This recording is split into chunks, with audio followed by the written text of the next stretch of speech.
हाँ, शिवोहम। प्रणाम स्वामी जी, आपके श्री चरणों में कोटि कोटि प्रणाम। शिवोहम।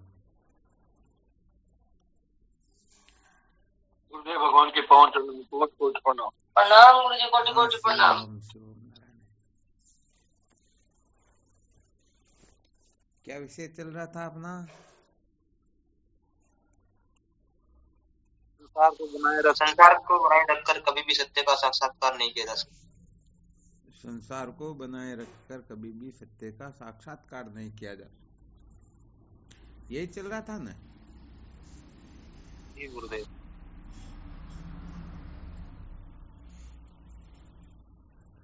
कल क्या सुनाया था इसके अंतर्गत? संसार किसे कहते हैं? संसार किसे कहते हैं, बहुत बहुत अच्छी बात है। क्या निर्णय निकला था फिर इसके अंतर्गत? अंतःकरण को संसार कहते हैं। अंतःकरण को संसार कहते हैं। सबसे पहले किसको संसार बताया था?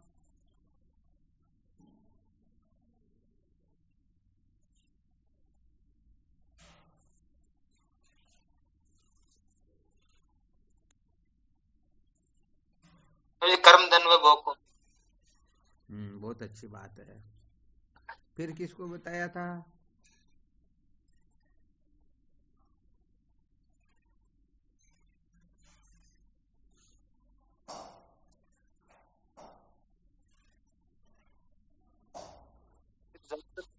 सुषुप्ति को।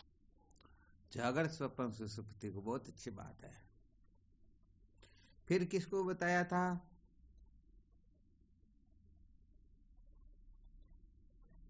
फिर गुरुदेव। किसको बताया?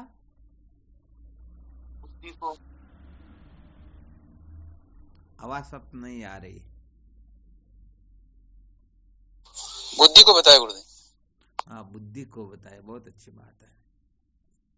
अर्थात अंतःकरण है ना? जी गुरुदेव। अच्छा, आप यहाँ पर संतुष्ट हो या नहीं हो?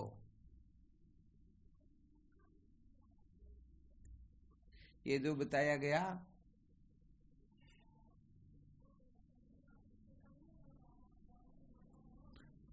इसमें आप संतुष्ट हो या नहीं हो?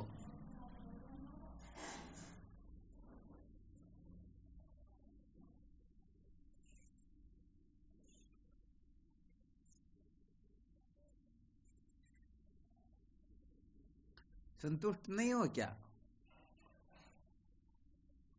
आवाज नहीं आ संतुष्ट है रही है? स्वामी जी। हाँ, बोलो। अभी इसमें आवाज करती स्वामी जी, संतुष्ट है। अच्छा, आवाज कट गई थी यहाँ, तभी मैं सोच रहा हूँ आवाज नहीं आई, क्या बात है।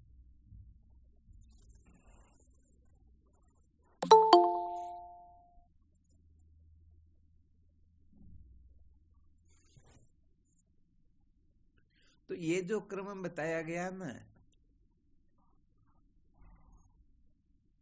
जी गुरुदेव। इस क्रम से आपको क्या लगता है? थोड़ा घटता हुआ क्रम दिखाई देता है, बढ़ता हुआ क्रम दिखाई देता है?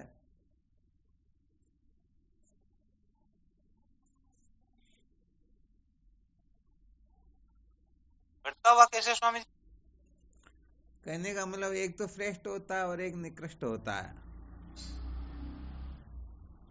तो जैसे जैसे हम ऊपर बिल्कुल उठे, आपने बताया वो। वैसे संसार का स्वरूप थोड़ा और विशेष हुआ, या पहले वाले ठीक थे, या बाद वाले ठीक है? नहीं,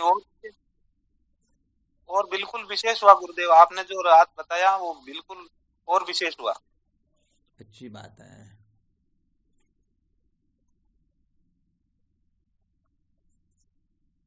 तुम कहां तक पहुंच गए थे? किसको संसार मानकर बैठ गए थे?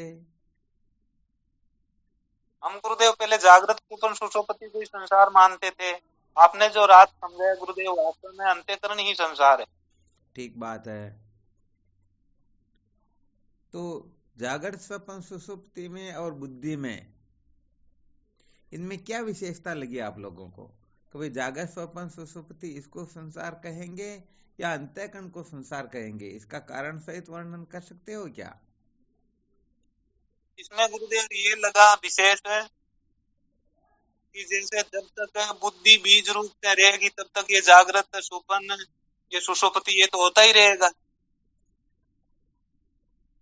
तो इसका मतलब जागर स्वप्न सुषुप्ति होती रहती है ना? बिल्कुल। या बुद्धि ऐसी कल्पना करती? हाँ, यह वैसे थोड़ा सूक्ष्म विषय है। चलो फिर भी बहुत धन्यवाद, बहुत अच्छा।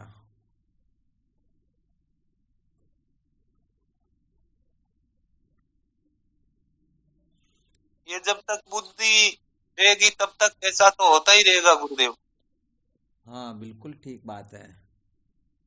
जब अंतःकरण ही दग्ध हो जाएगा तब संसार कहाँ रहेगा, जब अंतःकरण बना रहेगा तब तक तो ये सब चलता रहेगा कर्म।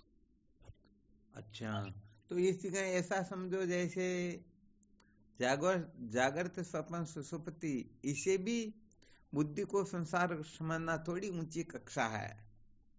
बिल्कुल तो गुरुदेव। यहाँ पर इस बुद्धि को, इस अंतःकरण को केवल ऐसा समझ ले कि ये मैं नहीं, मेरे नहीं, सत्य नहीं, तो क्या इससे परम पुरुषार्थ की प्राप्ति हो जाती है? नहीं होती गुरु। नहीं होती। तो इसका मतलब है ये बुद्धि भी सचमुच में संसार नहीं है, कोई और भी हो सकता है। इसका मतलब ये गुरुदेव हो सकता है। बुद्धि की निवृत्ति से संसार की निवृत्ति हो सकती है क्या?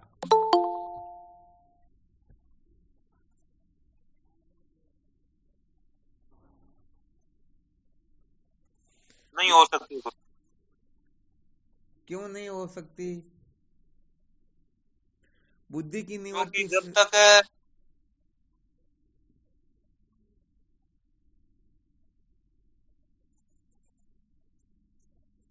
जी गुरुदेव, ये बुद्धि जो है, इसके निराकरण से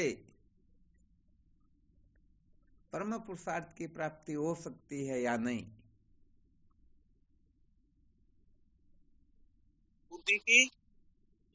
बुद्धि की सम्यक प्रकाश से निवृत्ति से।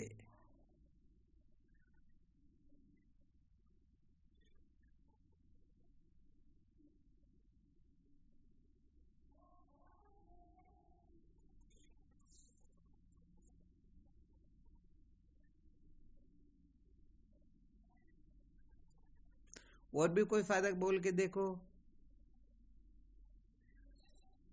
बुद्धि की निवृत्ति से संसार की निवृत्ति हो जाएगी क्या?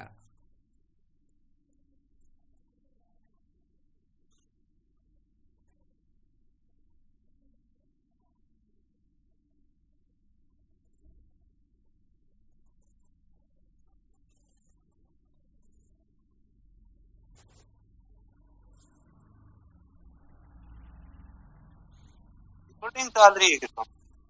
क्या हुआ? ये रिकॉर्डिंग चल रही है, आवाज आपकी नहीं आ रही। किसने कहा रिकॉर्डिंग चल रही? मेरी आवाज नहीं आ रही तो फिर प्रश्न कौन कर रहे हैं?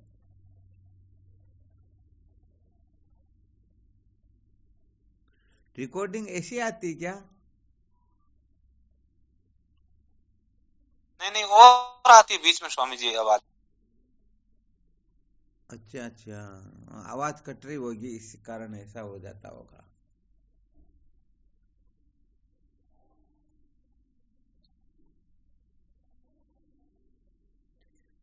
बात यहाँ पर यह है कि वास्तव में जो संसार है ना, उसकी निवृत्ति से परम पुरुषार्थ की प्राप्ति हो जाती है। जी गुरु। तो यहाँ पर प्रश्न ये किया गया है कि बुद्धि की निवृत्ति से क्या हम परम पुरुषार्थ को प्राप्त कर सकते हैं?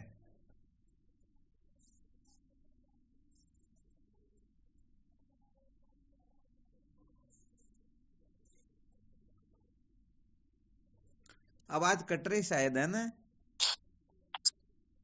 या आ रही है? शिवोहम स्वामी जी। हाँ शिवोहम।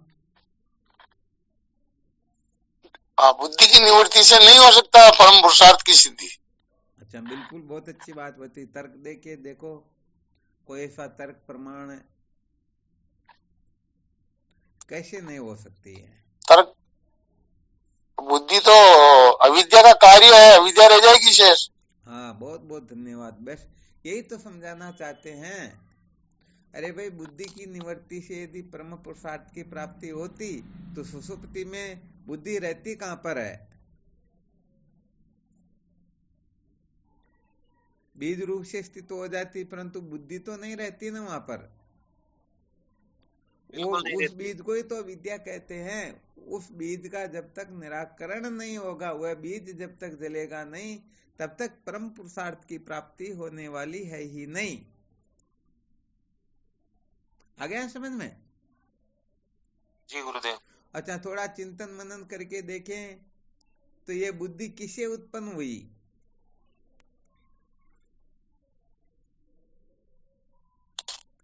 ये स्वामी जी पंच तत्वों के सात्विक अंश से। क्या बात है, बहुत धन्यवाद।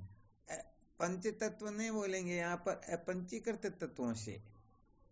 अपंचीकृत पंच महाभूतों के सात्विक अंश से। सात्विक अंश से अंतःकरण की उत्पत्ति होती है। नियम ये होता है कि कारण की निवृत्ति से कार्य की निवृत्ति हो जाती है। यदि कारण की निवृत्ति न हो तो कार्य की निवृत्ति होती ही नहीं। यदि बुद्धि की निवृत्ति हो गई तो फिर ये जागर स्वप्न सुषुप्ति रहेगी ही नहीं। और जब जागर स्वप्न सुषुप्ति ही नहीं रहेगी तो बताओ बाकी का प्रपंच शेष रहेगा क्या? नहीं रहेगा। तो यहाँ पर बुद्धि आदि जो है, अंतःकरण जो है, ये पंच तत्वों के सत्वगुण अंश से, सात्विक अंश से उत्पन्न होते हैं। तो इसका मतलब ये हुआ कि यदि पंच तत्व न हो तो फिर बुद्धि आदि की उत्पत्ति होगी क्या? नहीं होगी। वैसे देखा जाए तो पंच तत्व न हो तो पंचीकरण भी किसका होगा? फिर स्थूल शरीर भी कहां पर होगा? हो सकता है क्या? नहीं हो सकता। जब शरीर ही नहीं है तो बंधन किस बात का? जी गुरु। चलो, बहुत अच्छी बात बताई। तो बताओ, पंच को ये अंतःकरण आदि जो है जिन पंच तत्वों के सात्विक अंश से उत्पन्न होते हैं, तो बताओ उन पंच तत्वों की यदि निवृत्ति हो जाए तो ये सारे के सारे हो जाएंगे या नहीं होंगे?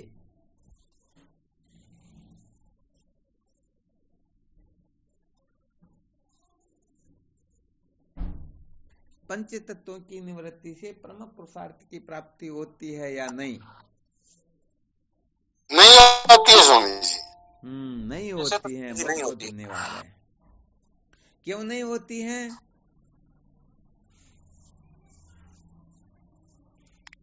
ये पंच तत्व भी तो अविद्या के कार्य ही है। एकदम डायरेक्ट क्यों पहुंचो, धीरे धीरे पहुंचो ना। अच्छा अच्छा, ठीक है। ये पंच तत्वों की उत्पत्ति कैसे होती है?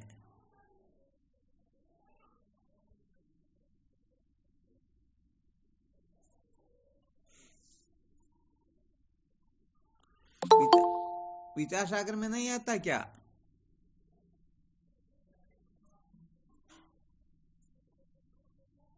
आता तो है ऐसा गुरुदेव, पूरा याद नहीं है ऐसा, जैसे मैं तत्व से होता है। अरे वो सांख्य शास्त्र की रही, अपने तो डायरेक्ट ही सूक्ष्म रूप से देख लो।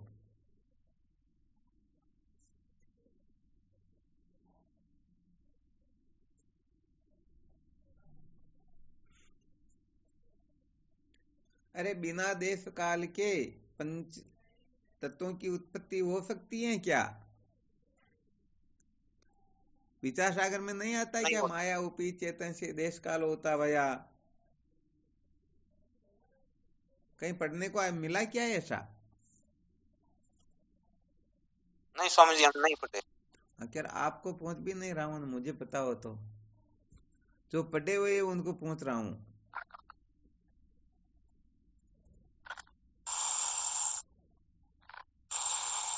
हाँ है ऐसा, सुना तो है स्वामी जी, पढ़ा नहीं हमने। चलो कोई बात नहीं। तो ये पंच तत्व जो है बिना देश काल के किसी वस्तु की उत्पत्ति होती ही नहीं। और ये देश काल जो है माया से उत्पन्न होते हैं। किससे उत्पन्न होते हैं? माया से।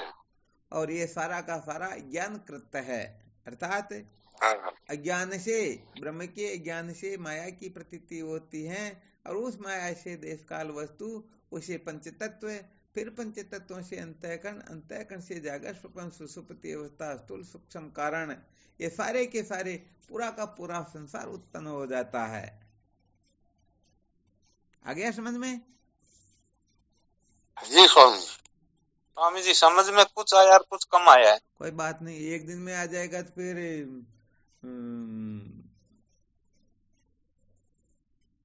जल्दबाजी जो है ना वेदांत विचार में, जल्दबाजी बिल्कुल भी काम नहीं देती। यहाँ पर आप तो चाहो एक क्षण में मैं अविद्या के बंधन से मुक्त हो जाऊं, परंतु उसके लिए तैयारी भी वैसी ही चाहिए। हाँ, इसलिए वेदांत विचार में जल्दबाजी कभी नहीं करना चाहिए कि अभी का अभी मैं समझ लूं। इतना यदि सचमुच में पावर हो ना राजा जनक जैसा, तो उनको घोड़े की रकाब में पैर रखा, इतनी देर में ब्रह्म साक्षात्कार करवा दिया। सच कहें तो अपनी जो ऐसी तैयारी है नहीं। जी गुरुदेव, बिल्कुल सत्य बात।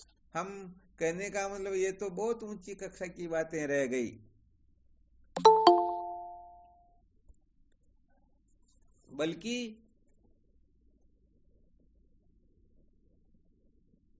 देह से भी जो निम्न अवस्था की वस्तुएं हैं ना, उनको भी हम नहीं त्याग सकते हैं। देह तो और अधिक श्रेष्ठ होता, देह से भी इंद्रियां श्रेष्ठ होती, इंद्रियों से भी मन श्रेष्ठ होता, मन से भी बुद्धि श्रेष्ठ होती है, परंतु देह से जो निकृष्ट वस्तु होती है उनमें भी हमारी अहमता ममता कम नहीं होती है। इसलिए यहाँ पर तो सचमुच में वैसी तैयारी होना, तभी सचमुच में रहस्य समझ में आता है। अब होता क्या है कि वेदांत विचार में क्रम से चलना होता है। क्रम से न चल करके हम कहीं बीच में से ही इधर उधर करने लग जाए तो फिर गड़बड़ हो जाती है। क्या हो जाती है? फिर तो गड़बड़ होगी गुरुदेव। जैसे रात को विषय चल रहा था, अंतःकरण मैं नहीं, अंतःकरण मेरा नहीं, अंतःकरण सच्चा नहीं। तो अपन यदि कर दें केवल मात्र इतना सा कि अंतःकरण मैं नहीं, अंतःकरण मेरा नहीं, अंतःकरण सच्चा नहीं, तो इसका नाम ज्ञान नहीं होता कहने का मतलब। क्योंकि अंतःकरण के बाद से भी अविद्या की निवृत्ति नहीं होती है। यहाँ पर अविद्या की निवृत्ति नहीं, बल्कि अविद्या मूल सहित नष्ट होनी चाहिए। अविद्या का कारण होता है अज्ञान, तो जब तक अज्ञान की निवृत्ति नहीं होती है तब तक कहने का मतलब जीवन सार्थक होता ही नहीं। आ रहा समझ में?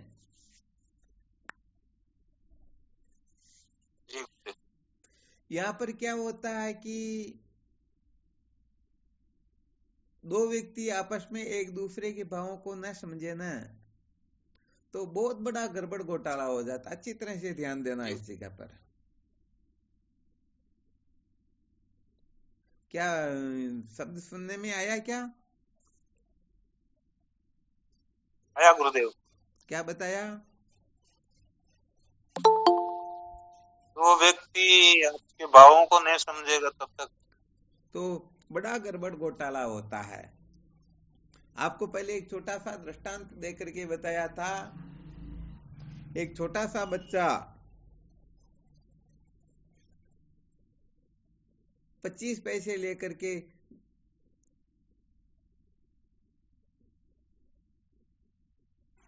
50 पैसे लेकर के दुकान पर वस्तु खरीदने के लिए जाता है,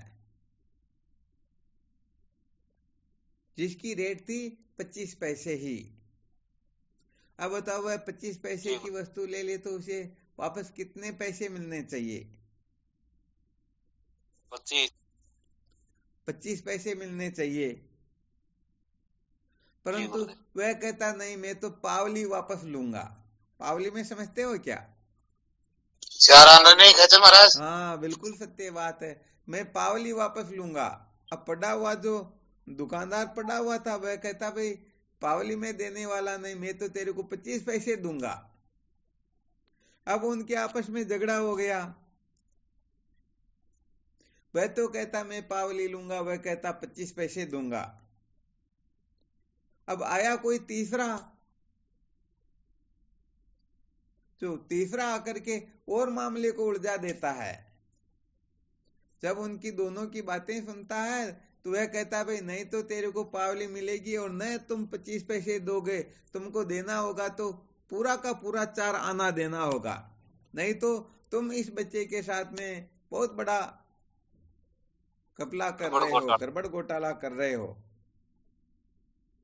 अब ये तीनों आपस में झगड़ने लगते हैं। वो तो कहता है मैं पावली लूंगा, वह कहता मैं 25 पैसे दूंगा, वह कहता 4 आना देना होगा। इस प्रकार से आपस में बड़ा झगड़ा झमेला चल रहा। इतने में एक ऐसा सज्जन आया जो पावली के बारे में भी समझता था, 25 पैसे में भी समझता था और 4 आने में भी समझता था। वह आकर के मामले को सुनता है और दुकान वाले को कहता भाई तुम कितना देना चाहते हो? मैं तो 25 पैसे दूंगा, चलो निकालो 25 पैसे दो। वो हाथ में लेकर के वो तीसरा जो 4 आने की हट करके बैठा था उसको कहा भाई ये देख 4 आने है या नहीं? हाँ बिल्कुल है, मैं भी यही तो कह रहा हूं।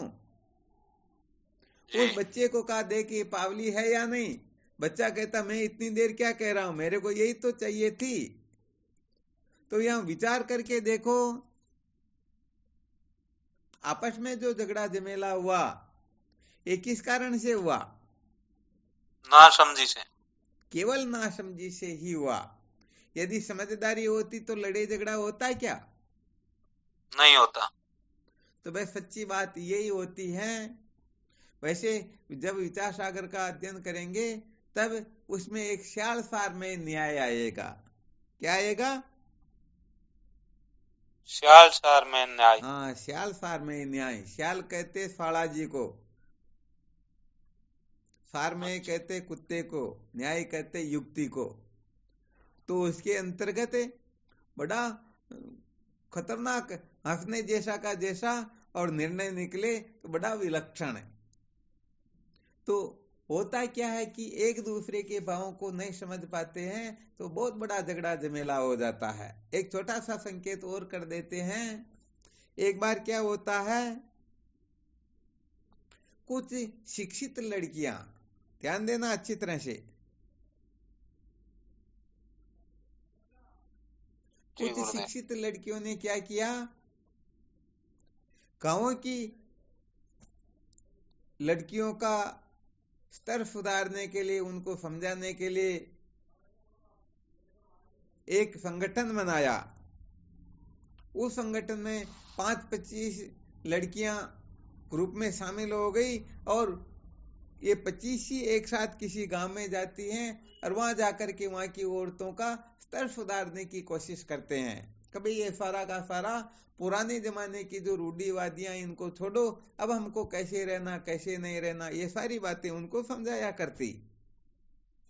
तो क्या होता है कि एक गांव के अंतर्गत गए तो वहां पर अपने को ये तो पता ही है, पहले के समय में, आज भी खैर वैसे ही होता है, तो वो बूढ़े बूढ़े जो होते हैं ना, उनकी खाट बाहर ही लगी रहती है, वो ध्यान रखते बैठे रहते, आराम से भजन करते, कोई आते जाते उनसे बातचीत करते रहते, वही मस्त रहते। तो वो जो लड़कियां गई ना, उनको उन वृद्धों ने पूछ लिया, अरे भाई तुम कौन हो, कहां से आई हो, कहां पर जा रही हो, किनसे मिलना चाहती हो? और फिर साथ ये भी कह दिया, अरे तुम ये उच्छृंखल होकर के स्वच्छंद रूप से कहां भ्रमण कर रही हो, न तो तुम्हारे सिर पर कपड़ा है, ध्यान देना अच्छी तरह से, और तुमने कपड़े भी अलग ढंग के पहने हुए हैं, तुम किनसे मिलना चाहती हो? तो उन्होंने कहा भाई हम तुम्हारी जितनी भी औरतें हैं इनका स्तर सुधारना चाहते हैं, इनको हम शिक्षा देना चाहते हैं, समझाना चाहते हैं कि जीवन कैसे जीना चाहिए, कैसे रहना चाहिए। तो गांव के जितने भी वृद्ध थे ना, उन्होंने सबने एक प्रकार से वो सलाह मशवरा कर लिया कि ये जो लड़कियां आई हुई है ना, ये अपनी सारी औरतों को बिगाड़ देंगी, इसलिए इनको किसी से मिलने भी नहीं देना अपने को। आ गया ध्यान में? जी तो कहने जी का मतलब गुरुदेव। एक भी घर में उनको प्रवेश नहीं करने दिया। अब विचार करके देखो, वह जो लड़कियां थी वह वृद्धों के भाव को नहीं समझ सकी, और वह वृद्ध जो थे वह उन लड़कियों के भाव को समझ नहीं सके। तो बताओ कुछ फायदा हुआ? जी नहीं हुआ। फायदा नहीं हुआ ना।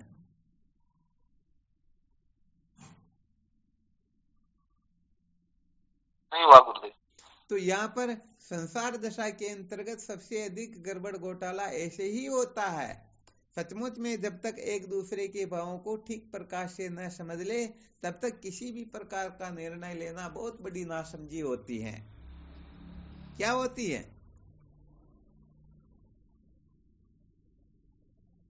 ना समझी। हाँ, बिल्कुल सत्य बात है। तो रात को जो विषय चला वो इसी दृष्टांत के अनुसार था। तो होता क्या है कि जब हम बंधन से मुक्त होने के लिए तत्पर होते हैं, तैयारी करते हैं, तो देखो अच्छी तरह से ध्यान देना, अज्ञान की निवृत्ति से ही परम पुरुषार्थ की प्राप्ति होती है। इसके सिवाय और कोई भी साधन न भूतो न भविष्यति, न कभी हुआ कभी होगा, नहीं हो सकता ही नहीं। ये तो एक तरह से ऐसे समझो, इसको स्वर्ण अक्षरों में लिख लेना चाहिए। परंतु विचार करके देखो, कोई एकाएक अज्ञान के बंधन से मुक्त हो सकता है क्या? जी गुरुदेव बिल्कुल नहीं हो सकता ना। नहीं हो सकता।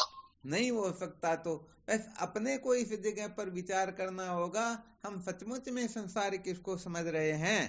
तो प्रत्येक व्यक्ति के लिए संसार का अर्थ फिर अलग हो जाएगा,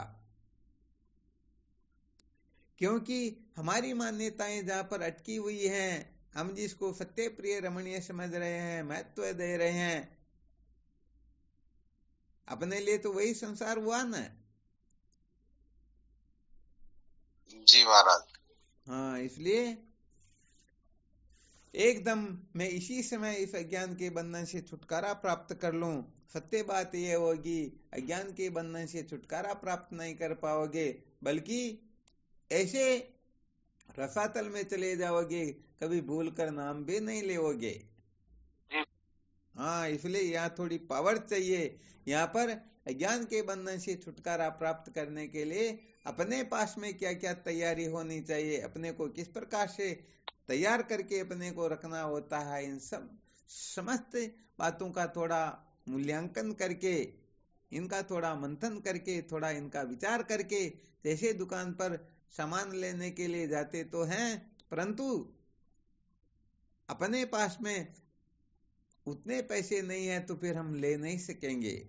यहाँ पर तो यही बात होती है कि किसी करोड़पति बाप की बेटी से शादी करने के लिए निकलते, परंतु अपनी औकात देखते ही नहीं। अपनी औकात यदि देख ले तो गड़बड़ घोटाला मिट जाएगा ना।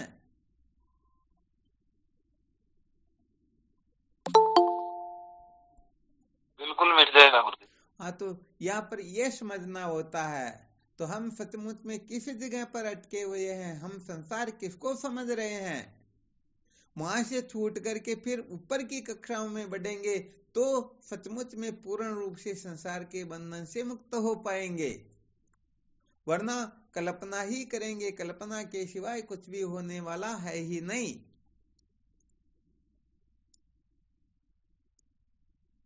कुछ हो सकता है क्या? जी गुरुदेव बिल्कुल सत्य वचन। नहीं हो सकता। हाँ, नहीं हो सकता। नहीं हो सकता है सच्ची बात तो ये है कि LKG में बैठने वाला स्टूडेंट है ना, वो एकदम कहे मैं तो 5वीं कक्षा में बैठ करके यहाँ की समस्त विद्या प्राप्त कर लूंगा, तो वो केवल मात्र मनोरंजन के सिवाय और कुछ नहीं हो सकता है। इसीलिए बार बार यही संकेत किया जाता है कि बारंबार अच्छी तरह से मंथन करो कि हम सचमुच में संसार किसको समझते हैं। देह को समझते हैं, इंद्रियों को समझते हैं, प्राण को समझते हैं, मन बुद्धि को समझते हैं, नाते रिश्तों को समझते हैं, कर्म धन भोग को समझते, पता नहीं अनेक प्रकार की यहाँ धाराएं निकलेगी। हम सचमुच में संसार किसको समझ रहे हैं? जब तक संसार के स्वरूप का हम निर्णय नहीं ले लेंगे, तब तक छूटना चाहते तो किससे छूटेंगे? होगी ना गड़बड़।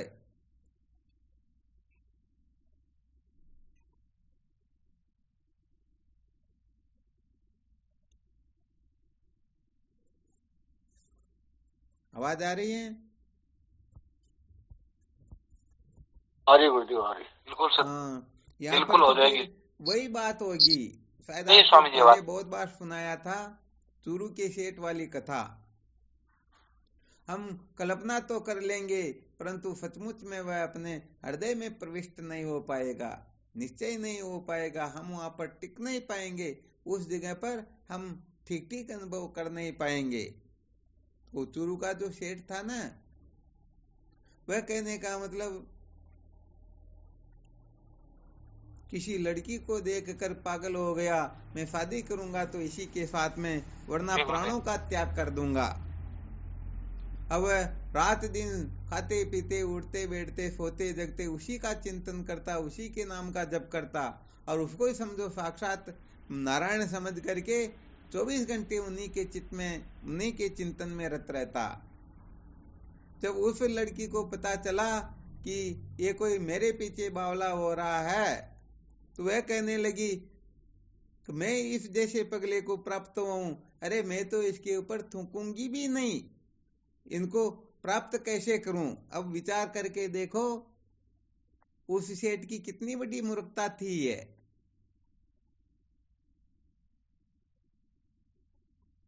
आवाज आ रही है ना?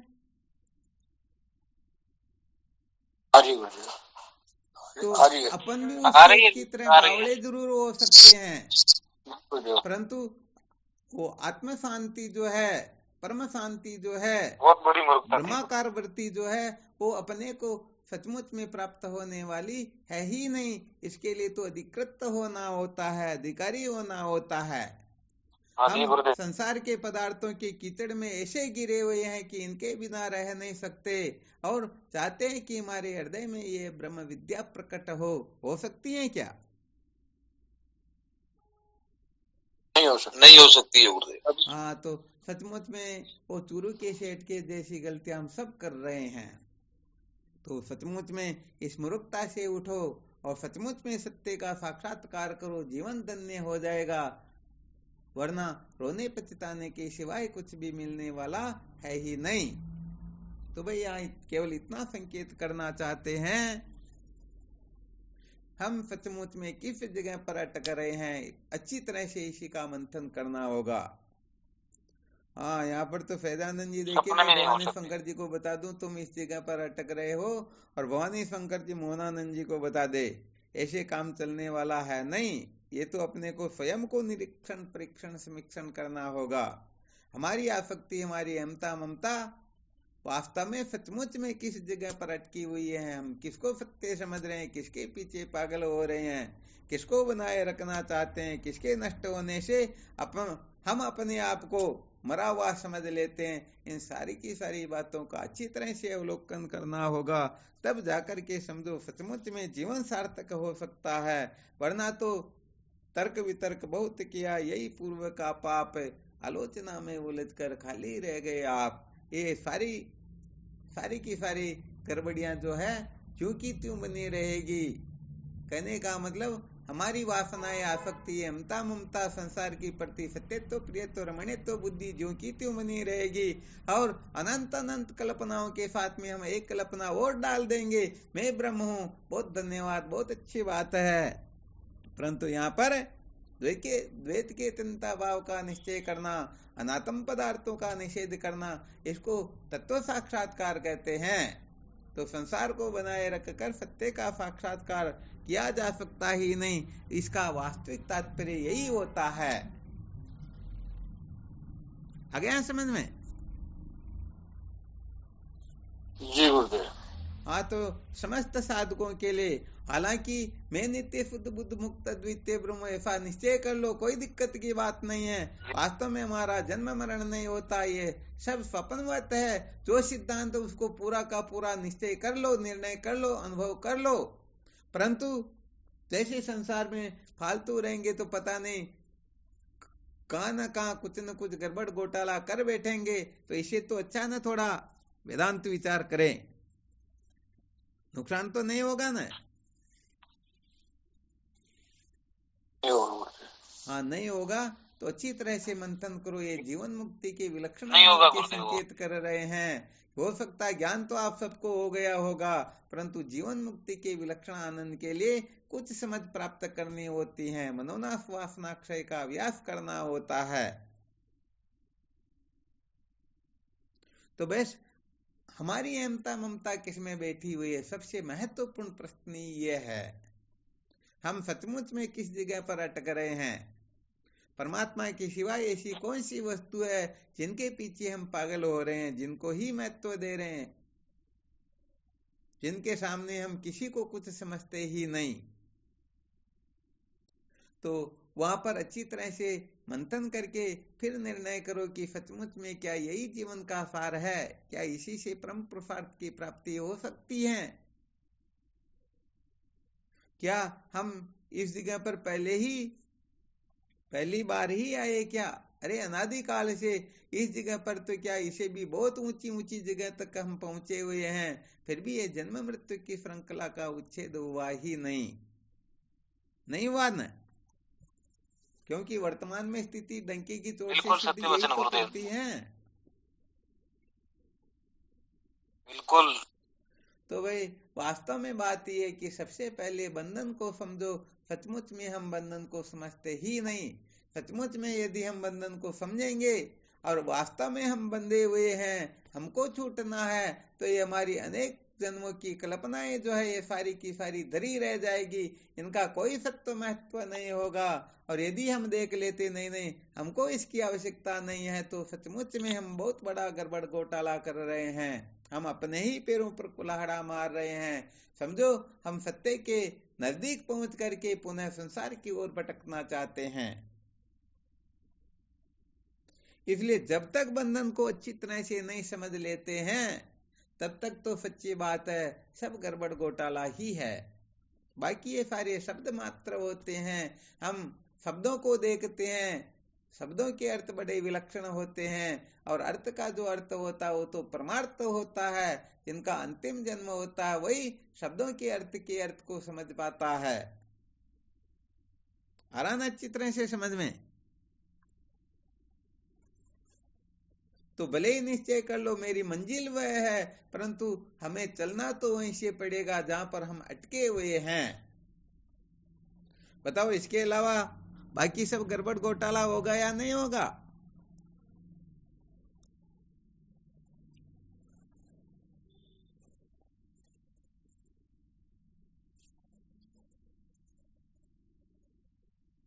आवाज आ रही है?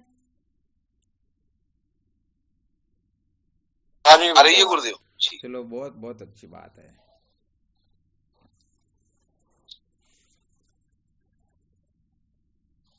यहाँ पर किसी को किसी भी प्रकार की शंका हो तो और देख लो। असली बंधन है अज्ञान का, परंतु इस अज्ञान रूपी वृक्ष को गिराने के लिए कुछ भार को कम करना होगा। बहुत बार ये संकेत कर ही दिया है। तो वो जो बार है, ये बार बस अभी जो सत्संग सुनाई यही है। तो अच्छी तरह से इस रहस्य को समझो, हम सचमुच में किससे बंधे हुए हैं, हमारी महत्व बुद्धि किसमें है।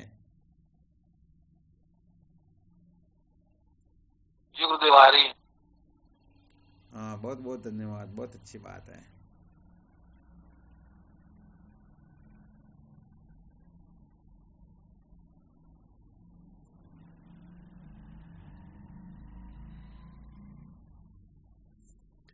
और कुछ न कर सके तो भी कम से कम असलियत तो समझ लेनी चाहिए। क्या समझ लेनी चाहिए? हाँ, जहां से हमारी अहमता ममता बैठी हुई है ना, भले ही कितनी कुटस्थ क्यों ना हो, परंतु असलियत को समझ लेना चाहिए। हम इस जगह पर गलती कर रहे हैं। सत्य को स्वीकार करने में कभी समय नहीं लगाना चाहिए, वरना सचमुच में ये जीवन ऐसे ही चला जाता है। पीछे नहीं रहना। तो सत्य को स्वीकार करो, स्पष्ट बात ये है। हमारी अहमता ममता जहां पर अटकी हुई है, क्या वो परमार्थ है? क्या उसी के लिए मानव जीवन मिला हुआ है? क्या इसी से हम अविद्या के बंधन से मुक्त हो जाएंगे? तो ये मंथन अपने को बिल्कुल निश्चित रूप से करना ही होता है।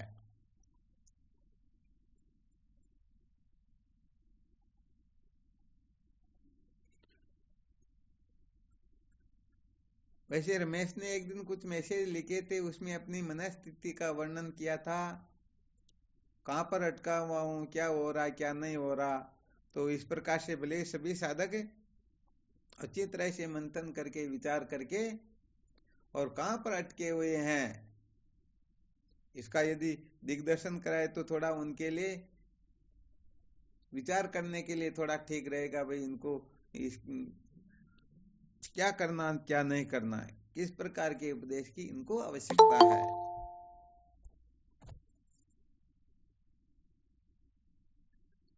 तो ये तो पहले नंबर की बात होगी कि हम इस रहस्य को समझेंगे कि हम इस जगह पर बंधे हुए हैं। परंतु दूसरे नंबर की बात और इससे उच्च कोटि की होगी, बंधे हुए कोई दिक्कत नहीं है, परंतु इस बंधन से छूटना चाहते हो या नहीं चाहते हो, ये थोड़ी और विशेष बात हो जाएगी। और इसे भी और ऊंची कक्षा हो जाएगी। इस बंधन से छूटना चाहते हो तो अपने हिसाब से छूटना चाहते हो या श्रुति संत शास्त्र गुरुदेव जैसा बताना चाहते वैसे छूटना चाहते हो।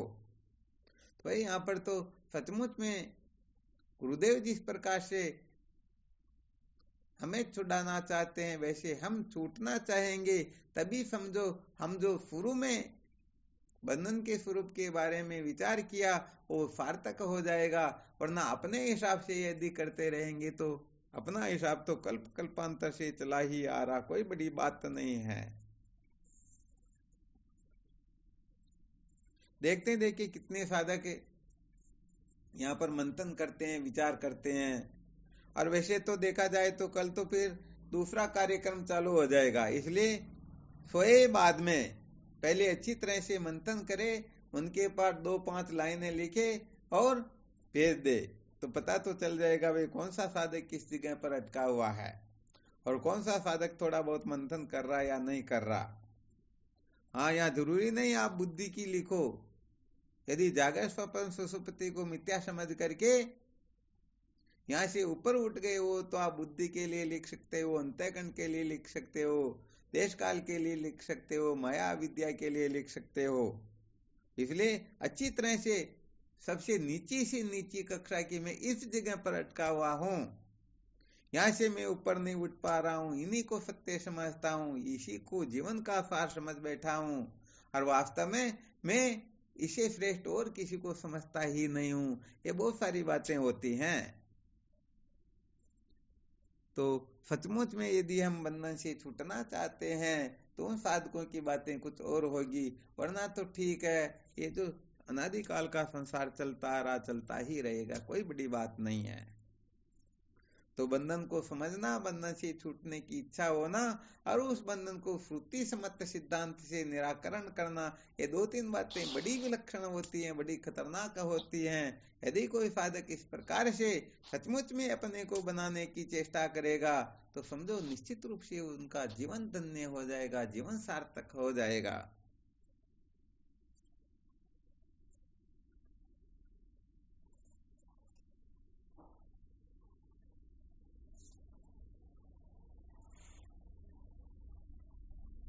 चलो ठीक, फिर आज वैसे बेरूलाल जी महाराज साहब तो बहुत ही लेट जुड़े, बहुत अच्छी सत्संग थी आज की तो, परंतु क्या करें, हो सकता कोई विशेष कारण ही होगा, वरना गुरुदेव मैं क्यों क्या हुआ। हाँ गुरुदेव, मैं कहा सुबह फोन नहीं किया था गुरुदेव, मैं वो बच्चा ने परीक्षा दिलवा ली गुरुदेव। वाह, चलो कोई दिक्कत नहीं, बहुत अच्छी बात है, बच्चा ने बहुत बहुत अच्छी बात है। वो फोन कितना था। हाँ बिल्कुल कर दिया, धन्यवाद, बहुत अच्छा, वो ध्यान से निकल गया था।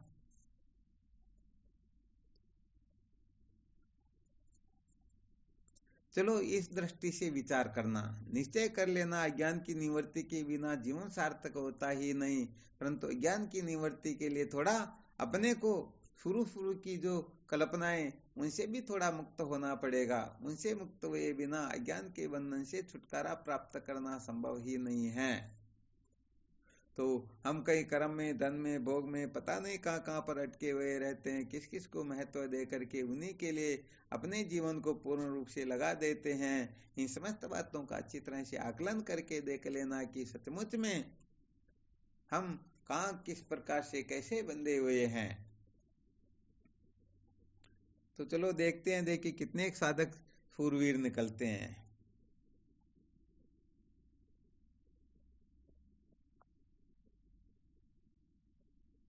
चलो ठीक, फिर करो साधन भजन, है ना। शिवोहम। स्वामी जी चरणों में कोटि कोटि प्रणाम। हाँ, शिवोम, नमो नारायण, हरि ओम।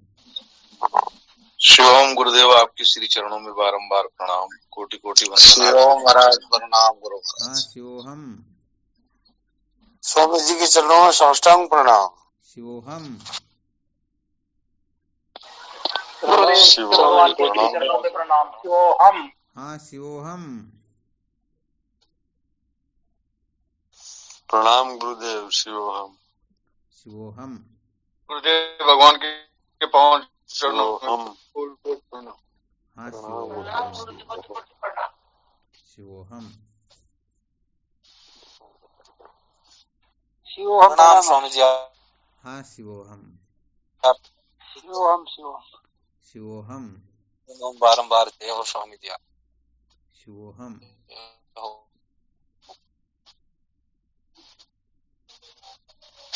प्रणाम आप। शिवोहम।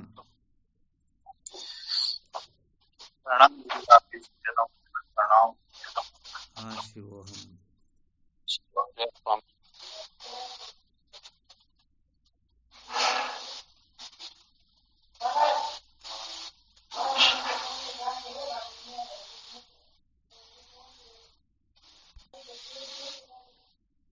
ठीक, शिवोहम। बारंबार प्रणाम। शिवोहम।